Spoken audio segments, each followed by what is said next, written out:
الحمدللہ رب العالمین والصلاة والسلام علی سید المرسلین اما بعد فاعوذ باللہ من الشیطان الرجیم بسم اللہ الرحمن الرحیم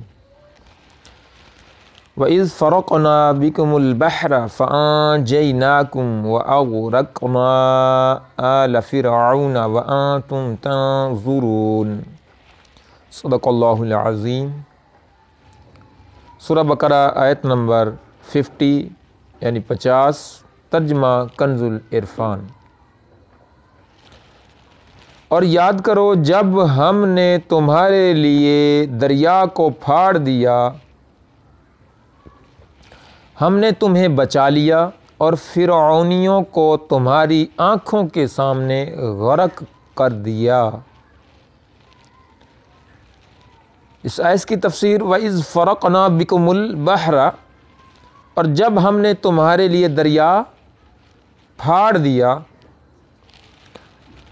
یہ دوسری نعمت کا بیان ہے جو بنی اسرائیل پر فرمائی کہ انہیں فرعونیوں کے ظلم و ستم سے نجات دی اور فرعون کو اس کی قوم سمیت ان کے سامنے غرق کر دیا، جس کا مختصر واقعہ کچھ اس طرح ہے کہ حضرت موسیٰ علیہ السلام کو اللہ تعالیٰ نے وحی فرمائی تو رات کے وقت حضرت موسیٰ علیہ السلام اپنی قوم بنی اسرائیل کو لے کر مصر سے روانہ ہو گئے، اور جب دریا پر پہنچے تو صبح فرعون کو جب معلوم پڑا تو اس نے اپنا لشکر تیار کیا اور تعاقب میں حضرت موسیٰ علیہ السلام اور آپ کی قوم کے پیچھے دریا پر جا پہنچا۔ ایک روایت میں 6 لاکھ کا بھی ذکر کیا جاتا ہے کہ اتنا بڑا لشکر تیار کر لیا تھا۔ جیسے ہی بنی اسرائیل نے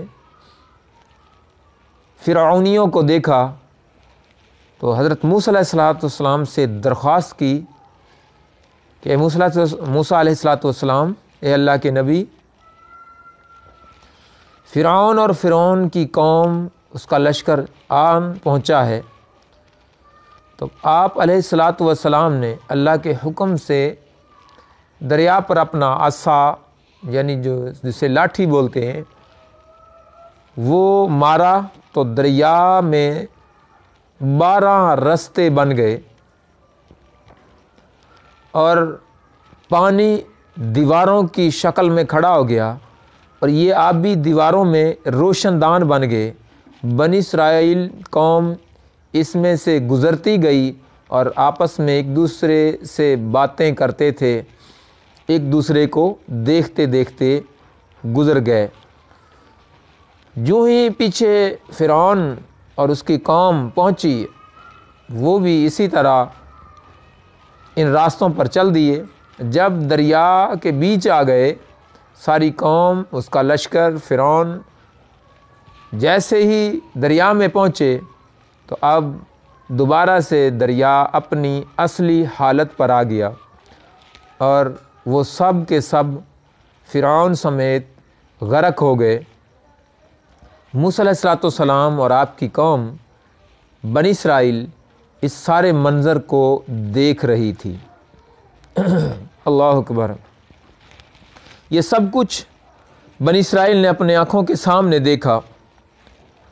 یہاں ایک قابل ذکر بات جو ہے وہ یہ کہ موسیٰ علیہ السلام پر اللہ تعالیٰ کا خاص فضل، کرم اور معجزہ آپ کو عصا مبارک کا ملا تھا،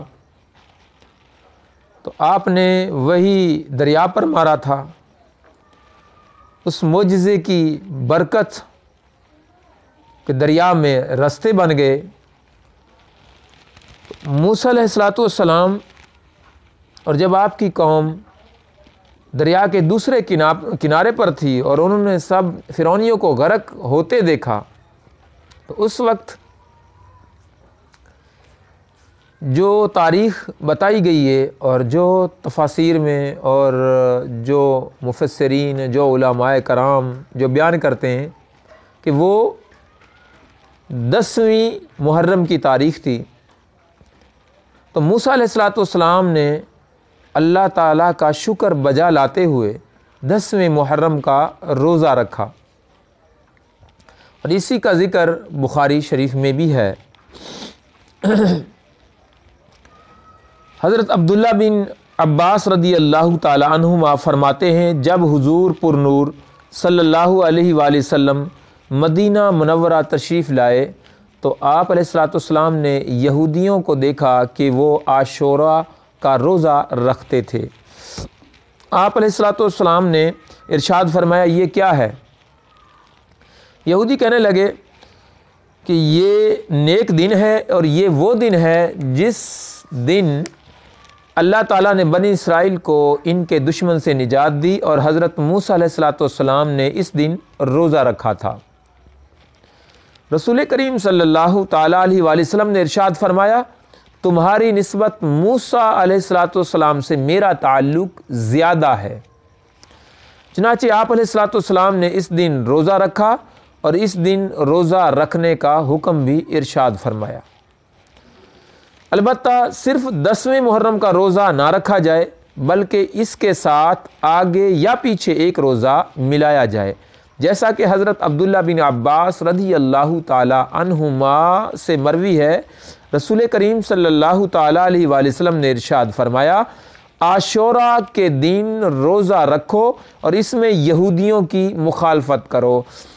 عاشوراء کے دن سے پہلے یا بعد میں ایک دن کا روزہ رکھو۔ یہ مسند امام احمد کی حدیث پاک ہے۔ اس سے معلوم یہ ہوا کہ انبیاء کرام علیہم السلام پر جو انعام الہی ہوا،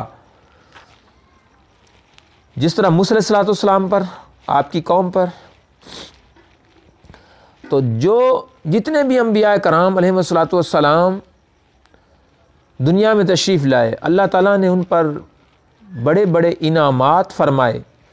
تو اس واقعے میں اور احادیث کی روح سے یہ معلوم ہوا کہ انبیاء کرام علیہ السلام پر جو انعام الہی ہو، اس کی یادگار قائم کرنا اور شکر بجا لانا یہ سنت ہے، اگرچہ کفار بھی اس یادگار کو قائم کرتے ہوں۔ اللہ اکبر۔ اللہ تعالی ہمیں انبیاء کرام علیہ السلام کا مؤدب رکھے، ادب کرنے والا رکھے، اور ہم حضور صلی اللہ علیہ وسلم کی تعلیمات، حضور صلی اللہ علیہ وسلم کی سنتوں کے ساتھ محبت کرنے والے رہیں۔ آمین بجاہ خاتم النبیین صلی اللہ تعالی علیہ وآلہ وسلم۔